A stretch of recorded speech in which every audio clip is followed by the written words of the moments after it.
Hi, it's Alli Peck from Glamor Glow Academy. Let's talk about the importance of using social media to grow your photography business. And it's very important.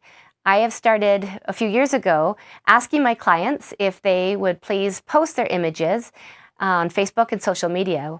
And how I encouraged them to do this was by providing them with prepped web-sized images that they were able to easily upload onto social media instead of really large digital files.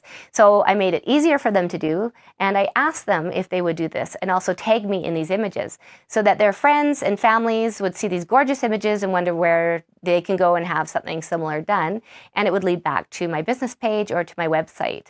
So make sure that you ask your clients to please do this and make it easier for them by providing them websites, images that are prepped for Facebook and Instagram, and if they could tag you as well on social media.